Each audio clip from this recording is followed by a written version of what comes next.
तो दोस्तों, स्वागत है आपका दाऊद इब्राहिम से जुड़े हमारे इस दूसरे एपिसोड में।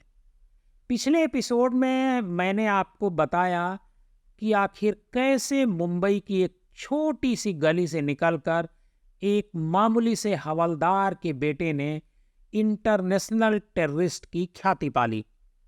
छोटे मोटे लड़ाई झगड़े और वसूली करने वाले दाऊद इब्राहिम ने अब मुंबई में एक ऐसे धमाके को अंजाम दिया था जिसे मुंबई तो क्या, पूरा देश कभी नहीं भुला सकता था। इस तरह से भारत से फरार होकर दाऊद इब्राहिम पाकिस्तान में बस गया और कभी दूसरों के गैंग में काम करने वाला दाऊद अब पाकिस्तान में बैठकर अपनी डी कंपनी के जरिए मुंबई को चलाने लगा। हालांकि मुंबई पुलिस और डी कंपनी के बीच हमेशा से 36 का आंकड़ा रहा। डी कंपनी को तबाह करने के लिए मुंबई पुलिस ने कोई कोर कसर नहीं छोड़ी, लेकिन डी कंपनी छुप छुप कर दीमक की तरह मुंबई को खोखला करती रही। ऐसा कहा जाता है कि डी कंपनी में दाऊद ने अपने रिश्तेदारों और करीबी लोगों को शामिल किया था। जब दाऊद मुंबई में रहता था तब उसकी डी कंपनी की तूती बोला करती थी। बड़े बड़े लोग डी कंपनी से खौफ खाते थे। डी कंपनी के माध्यम से दाऊद मुख्य रूप से तस्करी करता था, जिसके जरिए जल्द ही दाऊद ने अपराध का एक बड़ा नेटवर्क बना लिया, जिसमें ड्रग तस्करी, विवादित जमीन कब्जाना और कंस्ट्रक्शन वर्क, हवाला कारोबार और विवादित बिजनेस डील में मीडिएटर जैसे काम शामिल थे। इस दौरान दाऊद ने क्रिकेट में सट्टेबाजी को भी खूब बढ़ावा दिया और फिल्मों की फाइनेंसिंग भी की। साल 1986 में दाऊद ने अपना बेस मुंबई से शिफ्ट करके दुबई में बना लिया। इसके बाद दाऊद की डी कंपनी मुख्य रूप से हथियार तस्करी और ड्रग तस्करी आदि गैर कानूनी धंधों को बड़े पैमाने पर करने लगी। यानी दाऊद ने मुंबई में रहते ही हुए ही डी कंपनी को काफी मजबूत बना लिया था।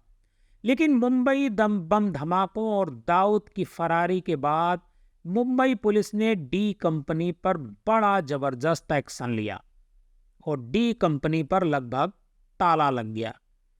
लेकिन पुलिस की ये महज एक गलतफहमी थी, क्योंकि डी कंपनी पूरी तरह से कभी नहीं बंद हुई और चुपचाप दाऊद के इशारों पर भारत और मुंबई में काम करती रही। वहीं डी कंपनी ने देश के कई अन्य हिस्सों में बड़ी घटनाओं को भी अंजाम दिया। जी हाँ, दाऊद भागकर पाकिस्तान गया तो वहाँ की खुफिया एजेंसी आईएसआई और आतंकवादी संगठन लश्कर-ए-तैयबा से उसके करीबी संबंध बन गए। कई खुफिया सूचनाओं से पता चला कि साल 2008 में जब आतंकवादियों ने मुंबई पर हमला किया, उस वक्त दाऊद की डी कंपनी ने ही आतंकवादियों को मुंबई के चप्पे चप्पे के बारे में बताया था। डी कंपनी ने ही उन्हें समुद्री रास्ते से मुंबई भेजने का इंतजाम किया था। आपको बता दें कि 2008 के उस मुंबई हमले में 173 बेकसूर लोगों की मौत हुई थी। अमेरिकी सरकार का दावा है कि डी कंपनी के ओसामा बिन लादेन और अल कायदा से भी संबंध थे। इन्हीं वजहों से दाऊद इब्राहिम को भारत में एक अंतर्राष्ट्रीय आतंकवादी घोषित कर दिया गया और विभिन्न देशों में उससे संबंधित संपत्तियों को जब्त कर लिया गया। फोर्ब्स की एक रिपोर्ट के अनुसार दाऊद इब्राहिम दुनिया के अब तक के सबसे खतरनाक गैंगस्टर में शामिल है। साल 2015 में उसकी संपत्ति 6.7 अरब डॉलर आंकी गई थी। इस मामले में दाऊद से आगे सिर्फ पाब्लो एस्कोबार का ही नाम आता है, जिसके पास 9 अरब डॉलर की संपत्ति हुआ करती थी। खैर, जब 2008 के आतंकी हमलों में डी कंपनी की मौजूदगी का पता चला, तब नेशनल इन्वेस्टिगेशन एजेंसी यानी एनआईए ने डी कंपनी के गुप्त ठिकानों की खोज शुरू कर दी। अंडरवर्ल्ड डॉन दाऊद इब्राहिम की डी कंपनी पर एनआईए ने साल 2022 में एक बड़ा एक्शन लिया था, जब मुंबई में उनके 20 गुप्त ठिकानों पर छापा मारा गया था। ये 20 ठिकाने दाऊद के शार्प शूटर तस्करों, डी कंपनी के रियल एस्टेट मैनेजर से जुड़े थे। इसके अलावा उस समय कई हवाला ऑपरेटर्स पर भी छापेमारी हुई थी। जिस केस में वो छापेमारी हुई थी, वही केस है जिसमें ईडी ने एनसीपी नेता नवाब मलिक को गिरफ्तार किया था। आपने उसी अभियान के तहत एनआईए ने बोरीवली, सांताक्रूज, बांद्रा, नागपाड़ा, गोरेगांव और परेल के 20 डी कंपनी के ठिकानों पर छापे मारे। जानकारी कहती है कि गृह मंत्रालय के आदेश पर एनआईए ने दाऊद इब्राहिम की डी कंपनी के खिलाफ केस दर्ज किया था। उस पर ही वो जांच और छापेमारी हुई थी। आपको जानकारी के लिए बता दें कि डी कंपनी यूनाइटेड नेशन यानी यूएन द्वारा बैन किया गया एक आतंकवादी संगठन है।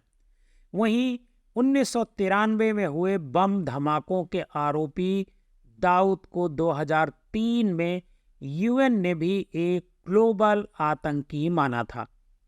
उस पर $25 मिलियन का इनाम भी रखा गया था। दाऊद इब्राहिम से जुड़े मामले की जांच गृह मंत्रालय ने फरवरी 2022 में एनआईए को सौंपी थी। नेशनल इन्वेस्टिगेशन एजेंसी यानी एनआईए आतंक पर जांच करने वाली देश की सबसे बड़ी एजेंसी है।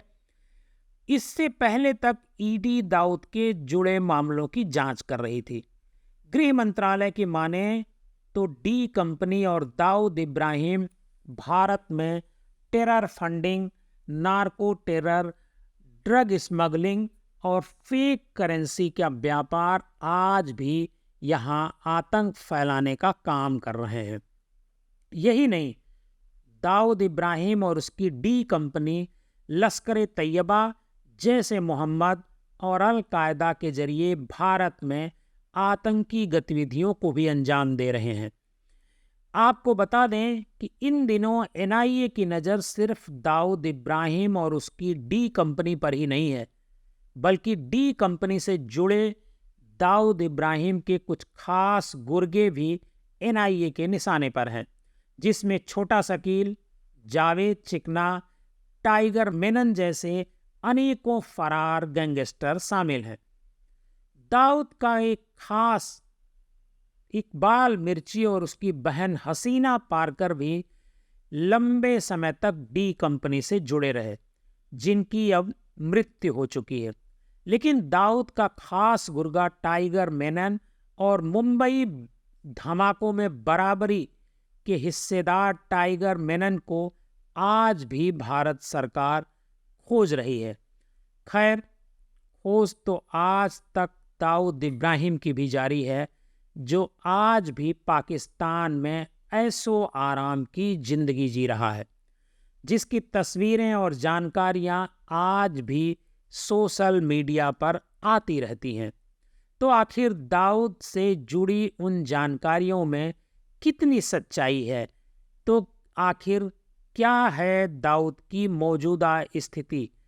जानने के लिए हमारा अगला एपिसोड जरूर देखिएगा। अगर आप हमारे इस वारदात चैनल पर नए हैं और पहली बार आए हैं, तो हमारे इस चैनल को सब्सक्राइब कीजिएगा और इस कहानी को ज़्यादा से ज़्यादा लोगों को शेयर कीजिएगा। हाँ, अगर आपको हमारी कहानी पसंद आई है तो कमेंट ज़रूर कीजिएगा।